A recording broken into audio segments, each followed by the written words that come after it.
Okay, तो देख लेते हैं बहुत ही इंटरेस्टिंग क्वेश्चंस जो आपके previous exams like D triple S B RRB वगैरह में पूछे गए हैं और बहुत ही इंटरेस्टिंग हैं। देख लेते हैं। Parameter of regular hexagon is equal to perimeter of rectangle. ये कंडीशन गिवन है। एरिया ऑफ रेक्टेंगल गिवन है। Difference of length and breadth given है। तो एरिया ऑफ रेगुलर हेक्सागन आपको फाइंड आउट करना है। देखो, बिफोर वी प्रोसीड, आगे बढ़ने से पहले हम क्या करेंगे, रेगुलर हेक्सागन का एरिया का क्या फॉर्मूला होता है वो बता देता हूँ। वो होता है 3√3 divided by 2 side square. Side means side of the hexagon. इसका यूज करेंगे। तो पहले हमें रेगुलर हेक्सागन की साइड निकालनी होगी। एरिया कैसे निकालते हैं रेक्टेंगल का? लेंथ मल्टीप्लाई बाई ब्रेथ, जो क्वेश्चन में गिवन है 2268। लेंथ और ब्रेथ में 12 का डिफरेंस है, तो मैं लेट कर लेता हूं। Let length is x and breadth is x minus 12। x and b is equal to x minus 12। अब इनकी वैल्यूज ही मैं यहाँ पुट कर लेता हूँ अपना आंसर फाइंड आउट करने के लिए। तो x multiplied by x minus 12 is equal to 2268। x multiply किया x square minus 12x is equal to 2268।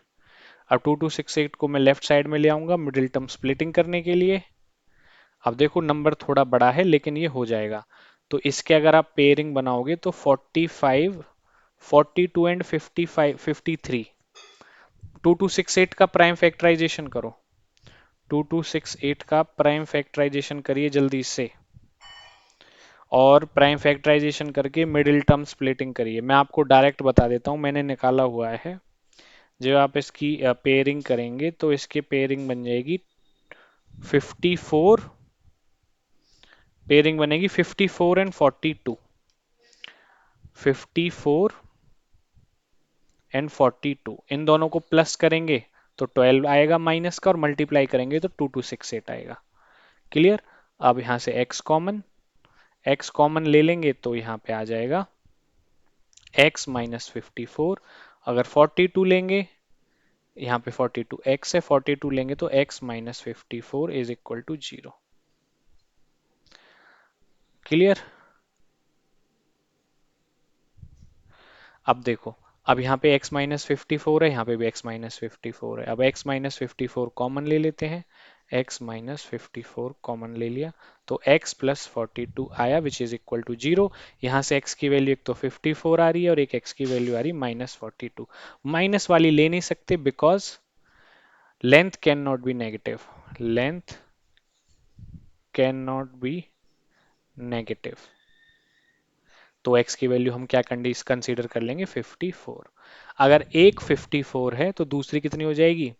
ये तो हमारी क्या हो गई? लेंथ। तो ब्रेथ कितनी हो जाएगी? 54 माइनस 12। 12 माइनस किया तो कितना आ गया? 42। ये लेंथ आ गई, ये ब्रेथ आ गई। अब क्वेश्चन में बोला है perimeter of regular hexagon is equal to the perimeter of the rectangle. Hexagon की सारी साइड्स इक्वल होती हैं, 6 साइड्स होती हैं। पेरीमीटर हो जाएगा 6 मल्टीप्लाई बाई साइड, जो इक्वल है 2 multiply by length plus breadth.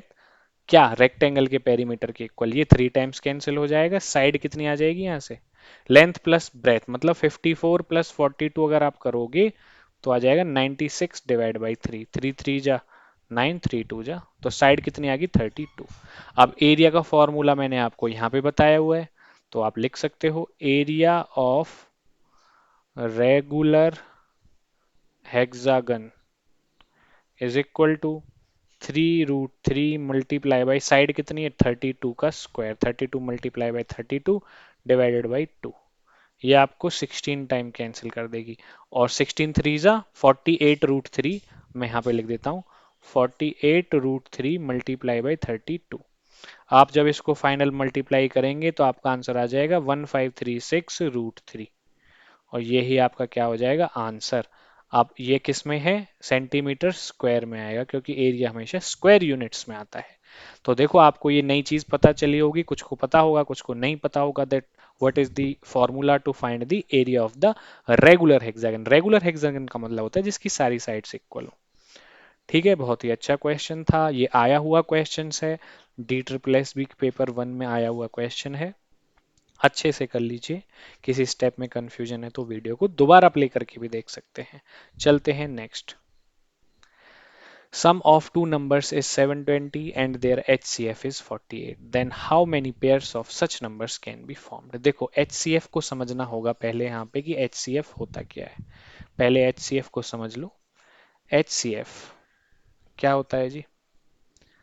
Highest common factor. Highest common factor. Clear? इसको दूसरे वर्ड्स में क्या बोल लिख सकते हैं? हाईएस्ट कॉमन फैक्टर मतलब जैसे यहाँ पे HCF 48 गिवन है आपको, तो none other than 48 could be the common factors of two numbers. इस क्वेश्चन के हिसाब से मैंने HCF के कॉन्सेप्ट का जो यूज होगा वो मैंने आपको बता दिया।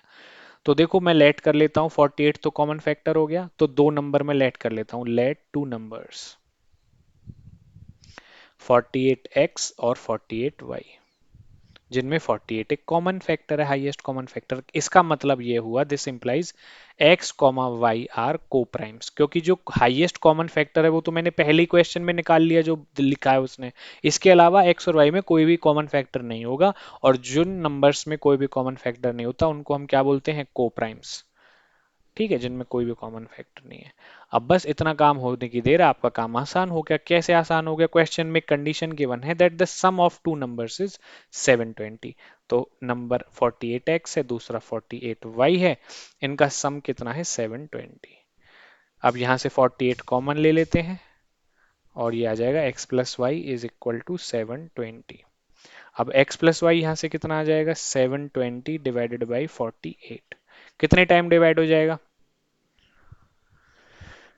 कितने टाइम डिवाइड हो जाएगा जी बताइए? 5 टाइम्स तो चला ही जाएगा। बताइए 720 कितने टाइम डिवाइड हो जाएगा? 15 टाइम्स हो जाएगा। 15 टाइम्स करके देख लो। यस 15 टाइम्स हो गया। 15 टाइम्स चला गया, मतलब x प्लस वाई। अब आपको ऐसे पेयर्स बनाने हैं x और y के, जो x और y को प्राइम्स हो और उनका सम 15 आए। बस इतना काम करना है आपको, और जितने नंबर ऑफ पेयर बन जाएंगे उतने number of pairs he possible है। था ना सिंपल एकदम?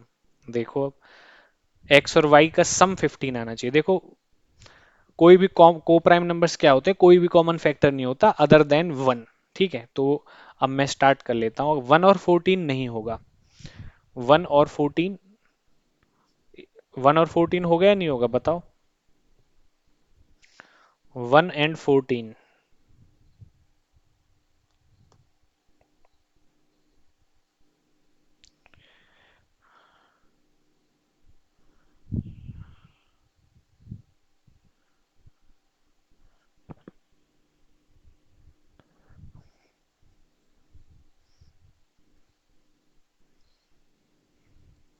देखिए अब इसमें हम पहले फैक्टर्स लिख लेते हैं। क्या क्या फैक्टर्स बनाने जिनमें कोई भी कॉमन फैक्टर नहीं होना चाहिए? No common factor. तो देखो क्या बन जाएगा? 1 को प्राइम होने चाहिए, लेकिन 1 तो प्राइम ही नहीं है, तो 1 को इंक्लूड नहीं करेंगे, क्योंकि प्राइम नंबर वो नंबर होते हैं जिनके एग्जैक्टली टू फैक्टर्स होते हैं। 1 का तो एक ही फैक्टर है, इसलिए 1 कॉमा 14 को हम इंक्लूड नहीं करेंगे। अब आ जाते हैं 2 कॉमा 13, एक ये पेयर बन गया। 3 कॉमा 12 बनेगा नहीं, कॉमन आ जाएगा। 4 कॉमा 11 बन जाएगा। 5 कॉमा 10 नहीं बनेगा। 6 कॉमा 9 नहीं बनेगा। 7 कॉमा 8 बन जाएगा, को प्राइम्स हैं। और क्या बन सकते हैं? 8 कॉमा 9 नहीं बनेगा। 8 कॉमा 9 भी बन जाएगा। 8 और 9 में कोई कॉमन फैक्टर आ रहा है? 11 कॉमा 4 हो गया। 2 कॉमा 13 हो गया। 4 कॉमा 11। यस 4 कॉमा 11 लिख लिया मैंने ऑलरेडी। और क्या पॉसिबल हो जाएगा इसमें? 8 और इनका प्लस कितना है? 15। प्लस कितना है? 15। प्लस कितना है? 15। 8 और 9 तो 17 हो जाएगा ना। 8 और 5 नहीं, 8 and 7 मैंने ऑलरेडी लिख लिया। और कोई नंबर्स हैं बताओ पॉसिबल ऐसे? 11 and 4 भी लिख लिया। 10 and 5 भी में कॉमन हो जाएगा। 9 and 6 में भी कॉमन हो जाएगा। 8 and 7 पहले लिख लिया मैंने। और अब क्या बचा? 8 एंड 7, और आप ले लो 7 7, तो 15 होता नहीं है, 7 + 8 नहीं, तो ये तीन ही पेयर बने, और कोई पेयर बनेगा या नहीं बनेगा? देख लो फटाफट से करके। 3 + 12 + 3 कॉमन हो जाएगा, 11 प्लस नहीं कॉमन हो जाएगा, 4 एंड 11 ये भी लिख लिया हमने।